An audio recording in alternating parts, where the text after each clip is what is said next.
Assalamualaikum warahmatullahi wabarakatuh. Kita lanjutkan materi matematika diskrit sampai pada bab graf, sampai siklus ya, atau sirkuit. Sirkuit adalah lintasan yang berawal dan berakhir pada simpul yang sama. Panjang sirkuit adalah jumlah sisi dalam sirkuit tersebut. Jadi, misalnya ini ada graf G1, kita mau menentukan sirkuitnya. Kita mulai dari simpul 1. Maka di sini 1, 2, 4, 3, 1. Jadi lintasan yang berawal dan berakhir di simpul yang sama.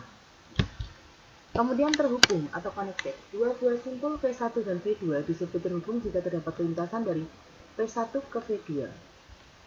G disebut graf terhubung atau connected graph jika untuk setiap pasang simpul VI dan VJ di dalam himpunan V terdapat lintasan dari VI ke VJ. Jika tidak, maka G disebut graf tak terhubung atau disconnected graph. Contohnya ini adalah graf tidak terhubung. Ini adalah ada graf simpulnya ada 8. Jadi simpul 1 sampai dengan 8. Nah, antara simpul 1 sampai 4 dan simpul 5 sampai 8 itu terpisah. Ya, maka ini disebut tidak terhubung.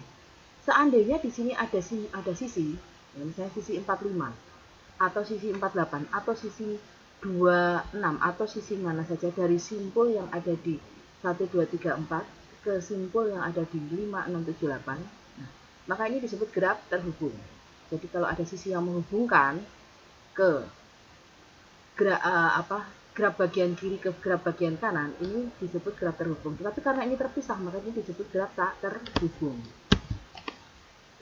Masih graf terhubung untuk graf berarah. Graf berarah G dikatakan terhubung jika graf tidak berarahnya terhubung.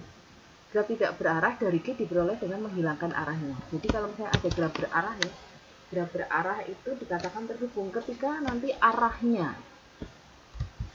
dihilangkan, jadi panahnya dihilangkan, panah yang menunjukkan arah itu dihilangkan, dia tetap terhubung, maka graf berarah tadi dikatakan terhubung.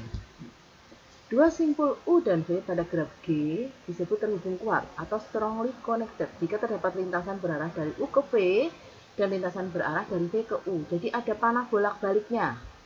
Jika U dan V tidak terhubung kuat tetapi terhubung pada graf tidak berarahnya, maka U dan V dikatakan terhubung lemah atau weakly connected. Ini contohnya. Yang pertama, ini adalah graf terhubung lemah. Nah, di sini ada 1, 2, ada 2, 1. Di sini ada 2, 4, tetapi tidak ada 4, 2. Di sini ada 2, 3, tetapi tidak ada 3, 2. Di sini ada 3, 4, tetapi tidak ada 4, 3. Maka ini karena tidak bolak-balik semua, ya, maka disebut graf terhubung lemah. Nah, yang ini dari 1 ke 2 ada, dari 2 ke 1 juga ada, dari 2 ke 3 ada, dari 3 ke 2 juga ada. Maka ini dikatakan terhubung kuat. Nah, sekarang apa graf atau subgraf atau komplement graf? Jadi graf itu ada komplemennya, ada subnya. Misalkan graf G, suatu graf itu kan kumpulan dari simpul dan sisi, adalah sebuah graf G1. G1 ini bagian dari G. Adalah apa graf atau subgraf dari G jika V1 itu merupakan bagian dari himpunan bagian dari V dan E1 merupakan himpunan bagian dari E. Jadi ketika ada graf G diambil bagian dari graf G ini, maka graf G1 yang diambil dari G ini disebut apograf atau subgraf dari G. Nah, kemudian komplement dari apograf G1 ketika graf G diambil G1, maka nanti sisanya adalah komplement. Komplemennya dari G. Komplemennya dari G1. Masih ingat kan ya, komplement itu misalnya ada suatu himpunan A. Misalnya universalnya adalah 1 sampai 5. A itu 1, 2, 3. Maka A komplement itu adalah 4, 5. Seperti itu. Jadi ini sisanya sama ya, seperti ini. Ketika graf G diambil bagiannya atau apografnya atau subgrafnya. Nah, kemudian sisa dari G setelah diambil subgrafnya itu merupakan komplement dari G1. G diambil G1, sisanya dari G1 jadi G1 sisanya G setelah diambil G1 itu adalah komplement dari G1. Nah, ini contohnya. Ini graf G. Ini graf G. Graf G1, maaf, G1 namanya ya. Kemudian sebuah apegraf atau subgraf. Ini diambil dari G1 ya, ini yang B. Kemudian C itu sisanya setelah diambil B, maka ini adalah komplement dari apegrafnya. Atau ini kita sebut G, yang ini G1, ini komplement G1. Misalnya seperti itu, lebih mudah. Komponen graf yang connected komponen ya adalah jumlah maksimum apegraf terhubung dalam graf G. Graf G di bawah ini mempunyai 4 buah komponen. Anda lihat di sini, ini adalah satu graf ya dengan simpul 1 sampai 13. Jadi ada 13 simpul. Nah, ketika dibagi-bagi, bebas baginya. Ini ada misalnya ini satu kesatuan G, ini G1, G2, G3, G4. Ya, jadi ini ada 4 buah komponen dibagi 4. Tapi kalau membaginya nggak seperti ini juga boleh. Kemudian pada graf berarah, komponen terhubung kuat atau strongly connected komponen adalah jumlah maksimum apegraf yang terhubung kuat. Graf di bawah ini mempunyai 2 buah komponen terhubung kuat. Jadi kalau ini graf yang 1, 2, 3 ini kita bagi 2 ya, kita bagi 2, maka dia menjadi 1, 2 dan 2, 3. Nah, ini dikatakan graf 2 komponen yang terhubung kuat karena apa? Saling bolak-balik ya. Kemudian ini ada 4, 5, kemudian di sini ada hanya satu saja titik ya, tapi nggak dinamai. Ini kita namai 6 gitu aja ya. Ini ada graf 1, 2, 3, 4, 5, 6. Nah, kemudian ketika ini mau dipecah, maka ini bisa menjadi 2 komponen yang terhubung kuat karena bolak-balik. Nah, kemudian apegraf atau apegraf rentang atau spanning subgraf. Apegraf G1 yang kumpulan dari V1 dan S1 dari G yang kumpulan VE. Jadi gini, ada sebuah graf ya. Sebuah graf ini G. Kemudian diberikan apegraf G. G1 ya, apegraf G1. Nah, G1 itu jumlah simpulnya, ini kan simpulnya ada 5. Nah, G1 simpulnya juga ada 5. 1, 2, 3, 4, 5. Nah, maka G1 ini dikatakan apegraf rentang dari G. Karena apa? Apegraf atau ini merupakan apegraf atau subgraf yang jumlah simpulnya sama dari G.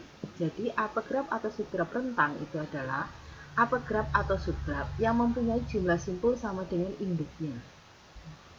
Maka dikatakan apegraf atau subgraf rentang. Nah, yang C ini apegraf atau subgraf dari G, tetapi bukan rentang. Dia merupakan bagian dari G tetapi bukan rentang karena apa? Jumlah simpulnya tidak sama dengan G. Lanjut, cutset. Cutset dari graf terhubung G adalah himpunan sisi yang bila dibuang dari G menyebabkan G tidak terhubung. Jadi cutset selalu menghasilkan 2 buah komponen. Contoh, ini ada graf ini. Ini pada graf di bawah, himpunan sisi 15, 14, 24, 23 itu adalah cutset.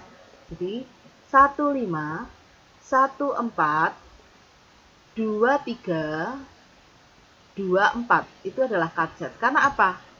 Memisahkan 1, 2 dan 4, 5, 3, 6. Jadi ini menjadi 2 komponen dari graf ini. Setelah di cutset himpunan sisi ini, maka menjadi demikian. Makanya himpunan sisi ini disebut cutset. Nah, sekarang himpunan 1545. 1545 ini juga cutset. Karena apa? Memisahkan 56 dari graf. Nah, sekarang 12, 14, 15 ini adalah cutset. 12, 14, 15 ini juga cutset. Karena apa? Memisahkan 1 dari graf. Nah, 56 juga cutset karena memisahkan 6 dari graf. Tetapi 15, 45, 34. 15, 45, 34. Dia bukan cutset karena apa? 1545 itu cutset, tetapi ketika ditambah 34 menjadi tidak cutset. Karena apa? 34-nya tidak berfungsi. Ya, maka tidak cutset. Nah, sekarang ya ini tadi sudah saya katakan ya. Jadi 1545 itu cutset, tapi ketika ditambah 34 karena 34 tidak berfungsi maka bukan cut-set lagi, karena pas 1545 itu cut-set.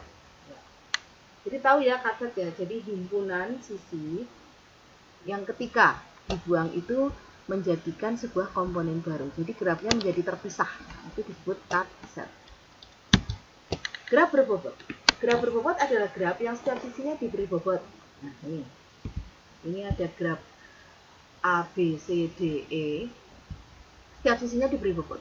Sisi AB bobotnya 12, sisi AE 10, BE 8, dan seterusnya. Nah, sekarang beberapa graf sederhana khusus.